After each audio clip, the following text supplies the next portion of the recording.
Blueberry Cafe, and we asked how they are going to continue to be involved in the community. We're going to actually just keep doing what we've been doing for 20 years. We're not going to change.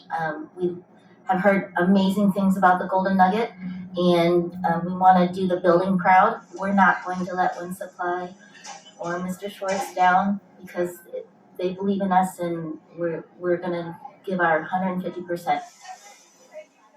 And Kelly told us she and her staff are grateful for Wind Supply, who is spearheading the move.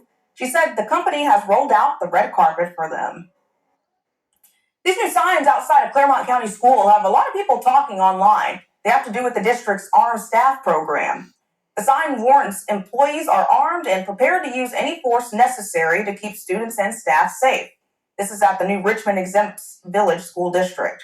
Many comments online support the program. In a survey about a year ago, nearly 2/3 of district families said they would support teachers and staff carrying guns on campus with the proper training. I was taken aback initially, but I do understand and respect that there are armed staff, because my children's safety is extremely important. More than 60 school districts statewide have implemented this program, including some right here in the Miami Valley. A more than 100-year-old postcard showing a now demolished Middletown school has found its way back to Middletown. The Middletown City School District sent us these photos. The postcard from 1915 features the new Middletown High School at the time. That building was torn down in 1984. A 95-year-old in California who goes by the postcard man sent the postcard to the district. Tomorrow you can get an early look at the memorial honoring the victims of the Oregon District mass shooting. The 9 people who died are being remembered, and the first responders are being honored. The first tiles laid in the mosaic will be on display. The preview is set for tomorrow from 1 to 6 p.m. It will be located at 260 Oak Street in Dayton.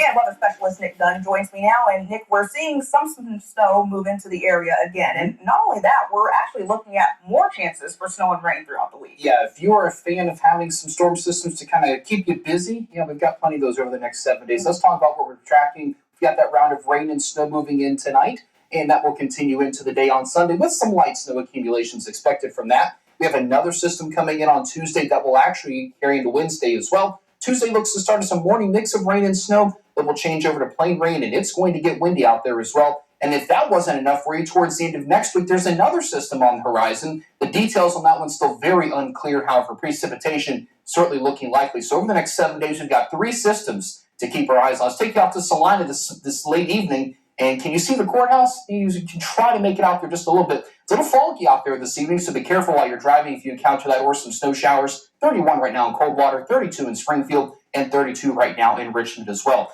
Live Doppler 7 showing those scattered snow showers working their way in pretty much right now along and west of I-75. It's 32 in Liberty and in Greenville. The snow really not sticking a whole lot right now. That's because these temperatures are very marginal. We are just right at that freezing point. If we start to get any colder, though, that's where we could start to see some of those light accumulations popping up. So here's Futurecast. 3 even 5 o'clock tomorrow morning, we still have these snow showers around. They will be in a good coverage for at least the first part of the day. And just like today, we get into the afternoon, you're going to start to see the snow taper off. And we could see a few rain showers mixing in with this at times. Not looking at a big deal in terms of the snowfall accumulation, but that tapers off. Some breaks in the clouds late Sunday night as we get into the day on Monday. Kind of a mostly cloudy day for us ahead of our Tuesday system. I'll give you a quick preview of this one. We could see some snow Tuesday morning, and that will change over to some rain by mid-morning. So a quick shot of snow, and then that rain could get steady at times on Tuesday as well. So how much snow are we expecting just through tonight into tomorrow? About 1 inch or less, and I think it's going to really be for most of us less than 1 inch of snow,